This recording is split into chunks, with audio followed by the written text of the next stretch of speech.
Baik anak-anak, kita akan lanjutkan pelajaran IPA. Pertemuan kali ini kita akan membahas tentang pewarisan sifat pada makhluk hidup, yaitu yang akan kita bahas adalah pewarisan sifat pada manusia. Mari kita belajar dan kita simak bersama-sama. Semoga mendapatkan ilmu yang bermanfaat.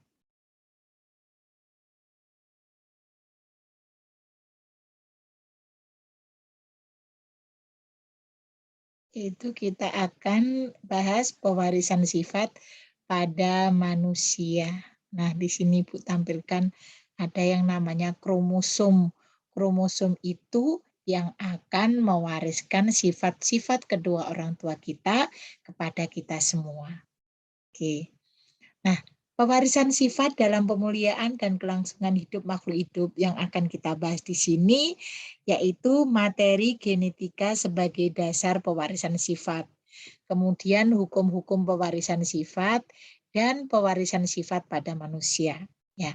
Kemudian kalau anak-anak lihat di sini, ini foto ibu dan anak-anaknya. Nah, ya kan, foto ibu dan anak-anaknya nih ketika anak-anak di sekolah. Nah, coba perhatikan apakah ada yang wajahnya sama. Nah, coba perhatikan dari anak-anak ibu ini 10 ya. 10 anak ibu ini apakah ada yang wajahnya sama? Satu dan yang lainnya, ada enggak? Coba diamati. Ada enggak yang sama dengan ibu? Nah, pasti akan menjawab tidak ada yang sama. Karena apa? Karena berasal dari keturunan yang berbeda. Orang tuanya masing-masing berbeda. Sehingga menghasilkan keturunan yang berbeda-beda pula. Ya. Oke. Berikutnya, materi genetik sebagai dasar pewarisan sifat. Jadi dasarnya pewarisan sifat itu adalah materi genetik. Penyusun materi genetik itu apa? Kemudian apa peranannya dalam pewarisan sifat? Nah, ini ada yang disebut dengan kromosom. Nah, inilah yang akan kita bicarakan. Kromosom, ya.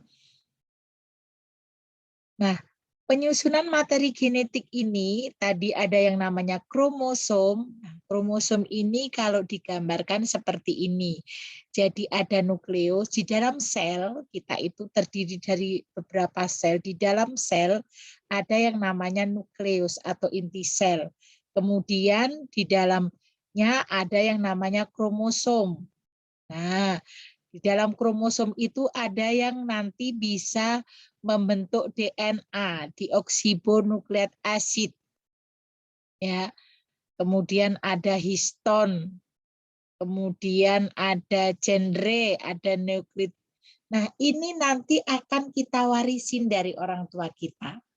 Ya. Nah, sekarang pengendalian faktor keturunan pada makhluk hidup terdapat pada kromosom. Jadi yang mengendalikan adalah kromosom.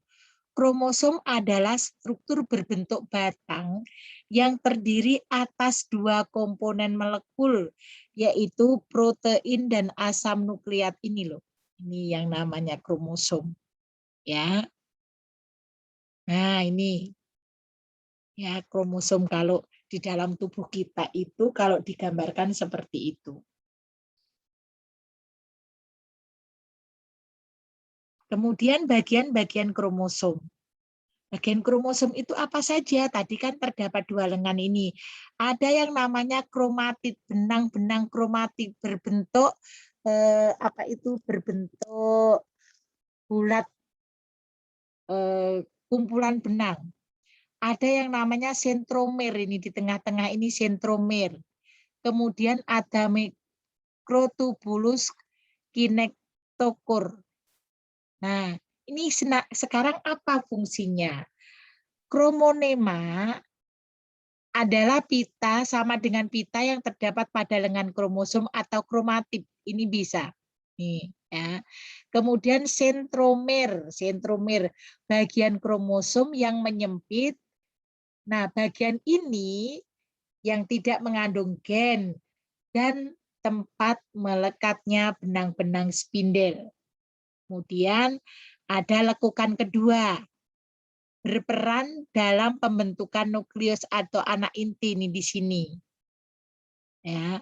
Kemudian ada yang namanya telomer atau bagian ujung kromosom yang menghalang-halangi bersambungnya ujung kromosom yang satu dengan yang lain ini di ujungnya sini ya.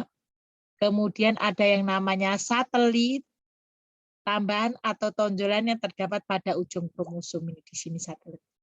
Jadi di dalam tubuh kita itu seperti itulah ada bagian-bagian yang dimaksud dengan kromosom yang akan menurunkan sifat pada kita semua. Kemudian penyusun materi genetik ada DNA dan RNA. DNA dan RNA itu deoksiribonukleat asid dan reoksiribonukleat asid. DNA itu terdiri dari adenin, guanin, sitosin, timin. AGCT. Nah, ini ya untuk DNA. Sama RNA ada, sama adeninnya juga ada di RNA. Guaninnya ada, sitosinnya ada, tetapi pada RNA timinnya berubah menjadi ada urasil kalau RNA. Jadi kalau DNA itu adenin, guanin, sitosin, dan timin, sementara kalau di RNA adenin, guanin, sitosin, dan urasil. Jadi anak-anak kalau ibu tanyakan apakah rangkaian DNA itu terdiri dari apa saja? Jadi harus tahu, harus ingat kalau DNA itu paling akhirnya timin, tetapi kalau RNA adalah urasil.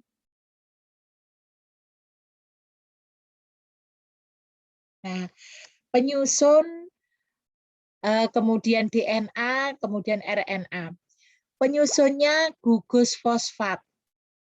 DNA sama gugus fosfat, di RNA juga gugus fosfat.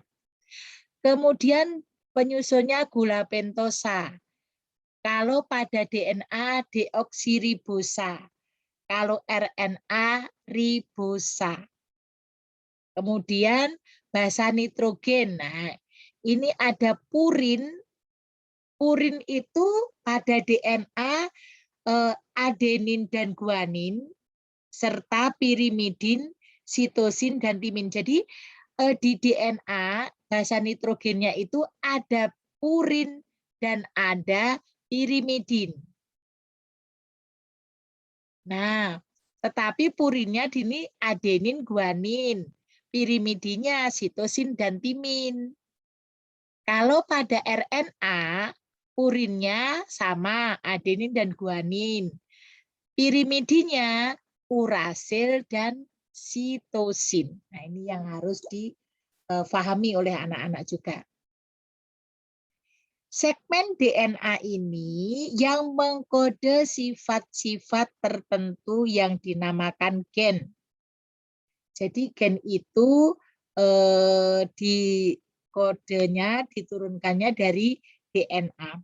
Gen berfungsi mengatur proses metabolisme dan menyampaikan informasi genetik dari satu generasi ke generasi berikutnya. Misalnya dari orang tua kita kepada kita.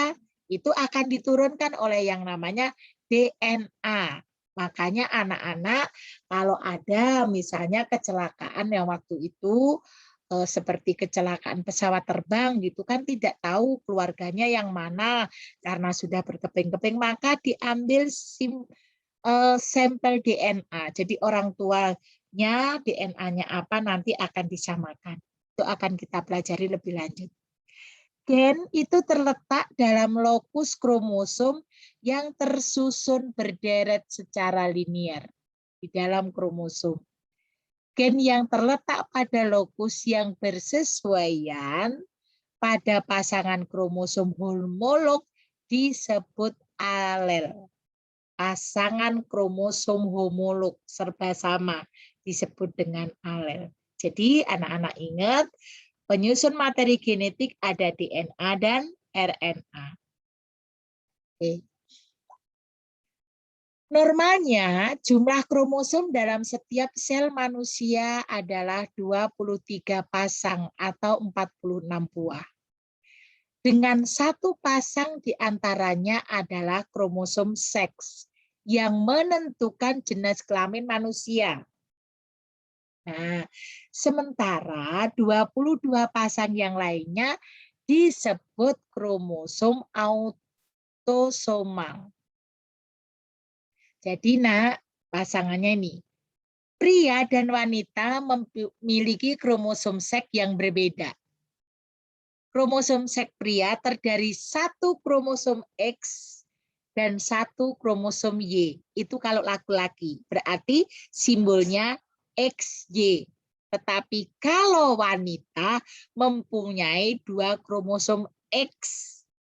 X. Jadi sebenarnya yang bisa menentukan artinya nanti keturunannya itu laki-laki atau perempuan berarti dari ini pria, karena pria punya dua kromosom, satu kromosom X, satu kromosom Y. Kalau kromosom X ketemu dengan yang X, maka anaknya pasti perempuan. Tapi kalau kromosomnya Y ketemu dengan X, berarti keturunannya adalah laki-laki. Nah, ini misalnya nih, contohnya. Ini seorang ibu dengan seorang ayah, pernikahan. Kemudian kalau ibu tadi kan kromosomnya X dengan X. Kemudian ayah X dengan Y. Nah, setelah terjadi perkawinan, pernikahan, maka kalau X ketemu dengan X, ini anaknya perempuan. Tapi kalau satu kromosom ibu X ketemu dengan Y, maka anaknya jadi laki-laki. Oke, paham ya? Jadi kalau perempuan XX, kalau laki-laki XY. Nah, pewarisan sifat pada manusia dan penerapan pewarisan sifat. Jadi nanti kita akan pelajari bagaimana pewarisan sifat pada manusianya, kemudian kelainan sifat pada manusia yang diturunkan kepada keturunannya, atau orang tua menurunkan mungkin ada penyakit, kepandaian, apa itu sifat diturunkan kepada anaknya yang apa. Nanti kita akan pelajari pada pertemuan berikutnya. Baik anak-anak, sampai di sini dulu perjumpaan kita. Kita akan lanjut pada kelainan sifat pada manusia yang diturunkan. Oke, sampai bertemu kembali.